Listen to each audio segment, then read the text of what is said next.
बहुत बहुत धन्यवाद मरकाम साहब। बहुत बहुत धन्यवाद पीसीसी के कम्युनिकेशन डिपार्टमेंट का। मैं एआईसीसी की तरफ से कुछ चंद बातें आपके सामने रखने आया हूं।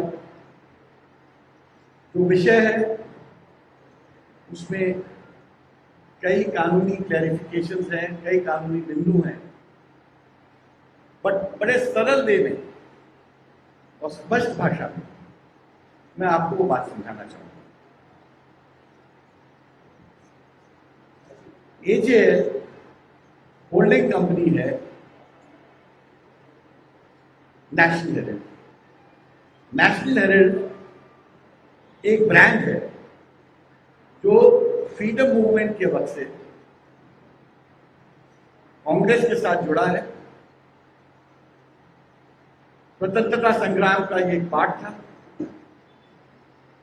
और इसकी स्थापना तब नेहरू जी, पटेल साहब, मौलाना किदवई साहब, इस तरह के जो वरिष्ठ नेतागण थे उनके माध्यम से हुई।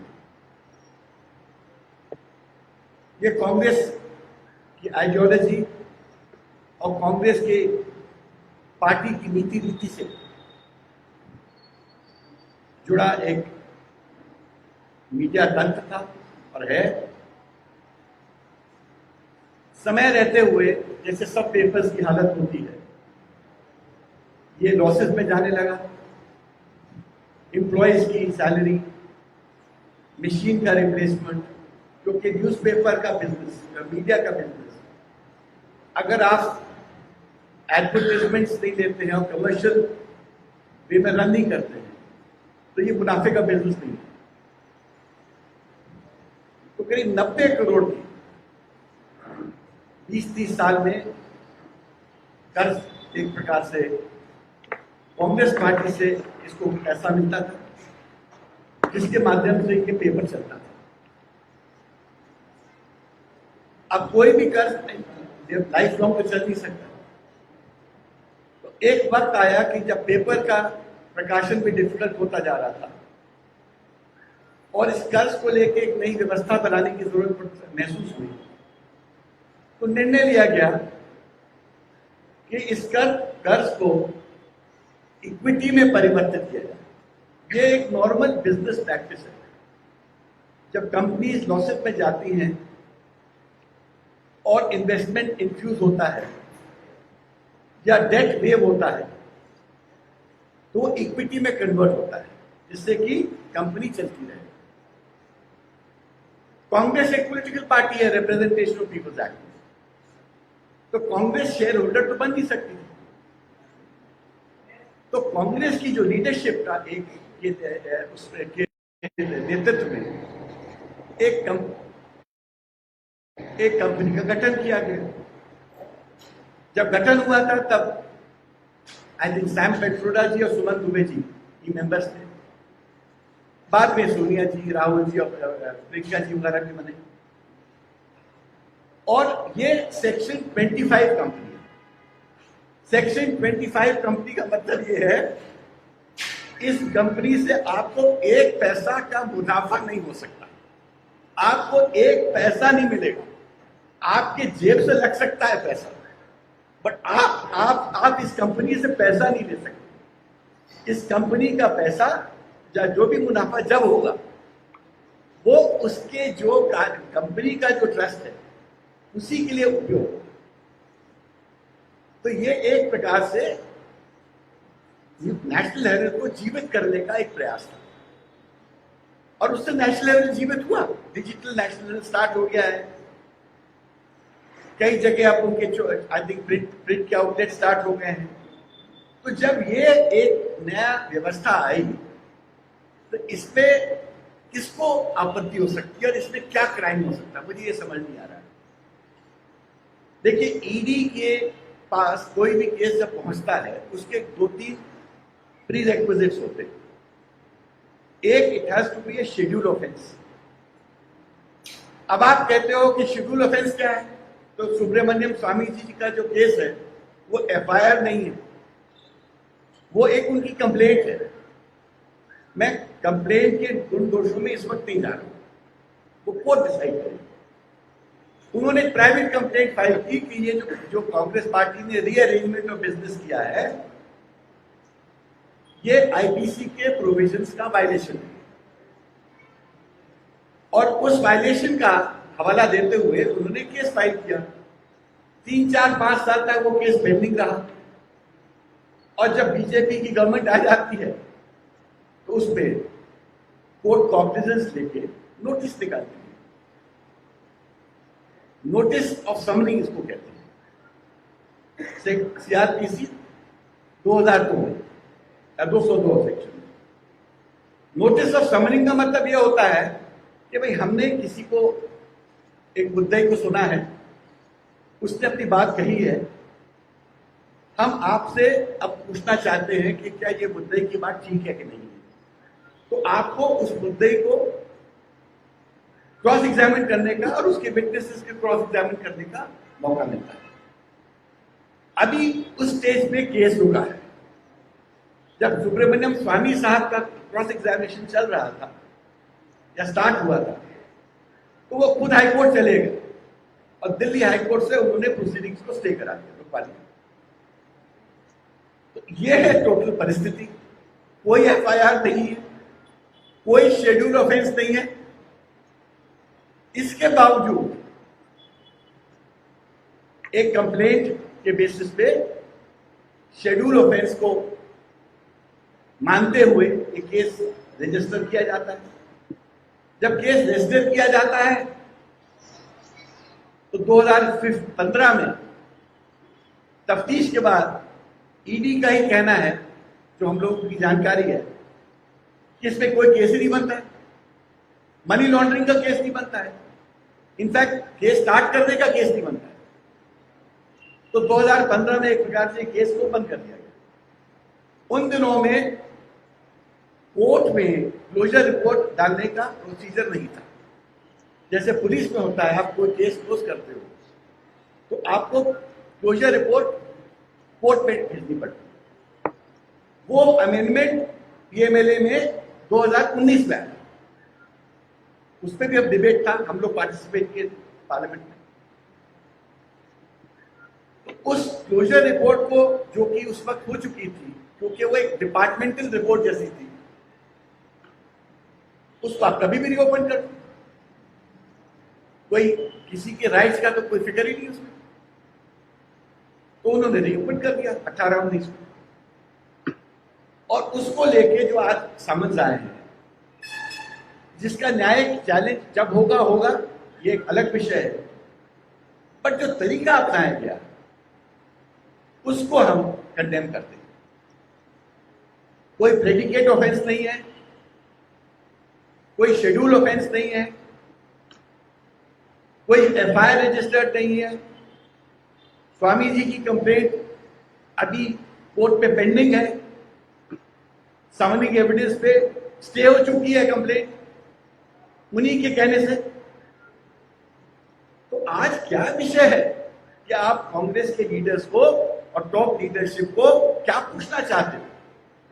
और उससे भी बड़ा प्रश्न, ये तो मैं बता रहा हूं कि केस ही नहीं है, उससे बड़ा प्रश्न तो ये है, मनी लॉन्ड्रिंग का डेफिनेशन है।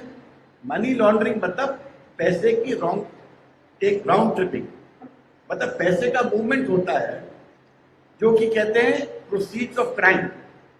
मतलब प्रोसीड्स का क्राइम का जब मूवमेंट होता है और राउंड ट्रिपिंग होती है, उसको मनी लॉन्ड्रिंग कहते हैं। आप पीएमएलए एक्ट के एम्स एंड ऑब्जेक्ट्स पढ़ लीजिए, इसीलिए बनाया गया था। बिजनेस रीअरेंजमेंट को प्रोसिक्यूट करने के लिए नहीं बनाया गया था। वैसे भी बिजनेस रीअरेंजमेंट प्रोसिक्यूटेबल स्थिति नहीं होती है। ये तो बिरला, टाटा, डालमिया रोज तो बिजनेस के रीअरेंज करते। कभी अल्ट्राटेक दूसरी कंपनी इंडिया सीमेंट को टेक ओवर करता है, कभी कोई किसी को टेक ओवर करता है। इक्विटीज ट्रांसफर होते हैं, इक्विटीज क्रिएट होते हैं। तो क्या ये ऑफेंस बन जाएगा? ये बिजनेस अरेंजमेंट कभी ऑफेंस नहीं होता है। आपने बिजनेस अरेंजमेंट को ऑफेंस बना दिया, और वो भी मनी लॉन्ड्रिंग का क्राइम ऑफेंस है। कोई मनी ट्रैपिंग नहीं है, कोई एक पैसा का कहीं मूवमेंट नहीं है, एक पैसे का मूवमेंट नहीं है। प्रॉपर्टी एजीएल की थी, आज भी प्रॉपर्टी एजीएल की है। खाली जो कांग्रेस पार्टी ने 90 करोड़ रुपए का डेट एजीएल पे था, जो आउटस्टैंडिंग था, उसको एक प्रकार से उस डेट को समाप्त किया, वेव किया या खत्म किया, और उसके तहत इक्विटी क्रिएट होके यंग इंडिया को इक्विटी दे दी गई। दैट मीन इक्विटी के माध्यम से आप मैनेजमेंट में रहते हो। वैसे भी कांग्रेस पार्टी का मैनेजमेंट था, एजीएल पर पॉलिटिकल पार्टी थी, साथ साथ चलती थी, एक ही आइडियोलॉजी थी। आरटी एक्ट में इसका कोई प्रोहिबिशन नहीं है। कितनी सारी वर्ल्ड में पॉलिटिकल पार्टीज है जिनके पास अपने माउथ पीस होते हैं। कम्युनिस्ट पार्टी के पास अपने माउथ पीस रहा है, दूसरी पार्टीज के पास रहे हैं जो अपनी आइडियोलॉजी की बात करते हैं। इसमें क्या ऑफेंस है? मेरे को तो आज तक समझ नहीं आया। जो हो रहा है वो गलत हो रहा है, और जिस प्रकार से राजनीतिक द्वेष के साथ राजनीतिक लीडर्स पे इस प्रकार से फॉल्स केसेस इस देश में लगाए जा रहे हैं, आई थिंक इससे कटुता ही बढ़ रही है। और इस कटुता का प्रजातंत्र में अंत क्या होगा? क्या प्रजातंत्र कटुता से चलता है? क्या प्रजातंत्र को आप इस प्रकार से चलाएंगे कि अपने पूरे राजनीतिक प्रतिद्वंदियों का केस, झूठे झूठे केस लगवा देंगे? मैं आपको एक छोटी सी लिस्ट बताता हूं। चन्नी साहब के ऊपर ईडी का केस रजिस्टर होता है 4 अप्रैल 22 में। डीके शिव कुमार के ऊपर होता है 18 में।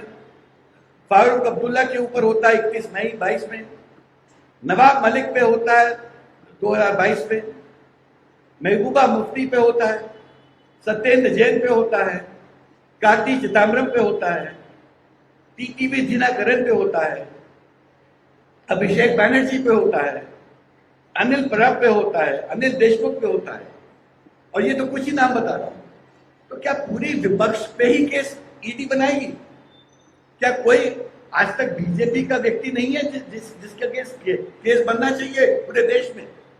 ये किस प्रकार की व्यवस्था है? देखिए, पक्षपात तो कुछ हद तक हर प्रशासन में होगा, मगर इतना खुला पक्षपात तो मैंने जिंदगी में कभी नहीं देखा। क्योंकि पक्षपात की भी सीमा होती है। और दूसरा, हम क्या देश को विभाजित करना चाहते हैं? देखिए, जिस देश को हम विभाजित करेंगे वो देश को हम पराजित करेंगे। विभाजित देश पराजित होता है। हम क्या चाहते हैं? हमारा देश पराजित हो जाए, हमारा प्रजातंत्र पराजित हो जाए, हमारे देश में कटुता फैले, हमारे देश की पॉलिटिकल पार्टीज जो है वो डर के, भय के वातावरण में रहे। कांग्रेस पार्टी इसका विरोध करती है। कांग्रेस पार्टी इसका सड़कों पे विरोध करेगी, कोर्ट्स पे विरोध करेगी, और हर फोरम पे विरोध करेगी। कांग्रेस पार्टी सबसे पुरानी पार्टी है। कांग्रेस पार्टी अपने आप को एक रिस्पॉन्सिबल नेशनल पार्टी के तौर से देखती है। मैक्सिमम जो गवर्नेंस रहा इंडिया में कांग्रेस पार्टी का रहा। कभी आपने देखा है कि इस प्रकार की लिस्ट विपक्ष के अगेंस्ट कांग्रेस पार्टी के कार्यकाल में बनी होगी? आपने देखा प्रेस और मीडिया के ऊपर कितने बंदिशें हैं? आपने देखा कि आज इलेक्शन कमीशन की क्या हालत है? आपने देखा सीबीसी की क्या हालत है? आज जुडिशरी के बारे में लोग क्या कहते हैं? किस तरह से जुडिशरी को प्रेशराइज करके रखा जाता है? जजेस के नाम क्लियर नहीं किए जाते हैं, कॉलेजियम की रिकमेंडेशन रोक दी जाती है, झूठी आईडी रिपोर्ट बना के लोगों के नाम रिजेक्ट कराए जाते हैं। हम लोग को सब पता है। क्या इस प्रजातंत्र के लिए हमने ब्रिटिशर्स से लड़ाई लड़ी थी? ये कैसा प्रजातंत्र की हम बात कर रहे हैं? अब पानी सर से ऊपर उठ चुका है। अब विरोध का बिगुल बच चुका है। शंखनाद हो गया। अब हम इन बातों को सहन करने को तैयार नहीं है। आप अगर सोचते हो कि आप बड़े बड़े ऑपोजिशन लीडर्स की बेइज्जती करके आप देश चलाओगे, तो देश कैसे चलाओगे, कैसे चलेगा? दूसरों का भी तो सम्मान आपको करना पड़ेगा। प्रजातांत्रिक प्रणाली में सबका सम्मान रहता है। जितना रूलिंग पार्टी का सम्मान होता है उतना विपक्ष का भी सम्मान रहता है। वाजपेयी जी को कितने सम्मान के साथ देखती थी कांग्रेस। नरसिम्हा राव जी ने वाजपेयी जी को यूएनओ भेजा था। राजीव जी ने वाजपेयी जी का इलाज करवाया। ये इसको सम्मान कहते हैं। विपक्ष को ईडी क्या बुला बुला के नोटिस भेज के, ये तो एक प्रकार से गवर्नमेंट का पुलिस स्टेशन है। जिसको चाहे बुला लो, जिसको चाहे छोड़ दो, जिसको चाहे बंद कर दो। आप बीजेपी ज्वाइन कर लो तो ईडी का केस खत्म हो जाता है, आप बीजेपी छोड़ दो तो ईडी का केस स्टार्ट हो जाता है। क्या ये व्यवस्था रहेगी? क्या मनमानी व्यवस्था चलती है क्या? हमारे कानून का कोई मतलब नहीं है। तो आज एक बहुत दुखी मन से हम लोग आए हैं और आज हम प्रजातंत्र की बात कर रहे हैं। और आज हम आपसे ये बोलना चाहते हैं कि आप ये बात हमारी जन जन तक पहुंचाइए कि आज प्रजातंत्र खतरे में है, हमारी इंस्टीट्यूशंस खतरे में है, हमारा बड़ा फाउंडेशन प्रजातंत्र का खतरे में है। अगर हम आज सचेत नहीं होंगे तो पता नहीं भविष्य हमको कभी माफ करेगा या ना करेगा। धन्यवाद। अगर आप कुछ पूछना चाहते हैं।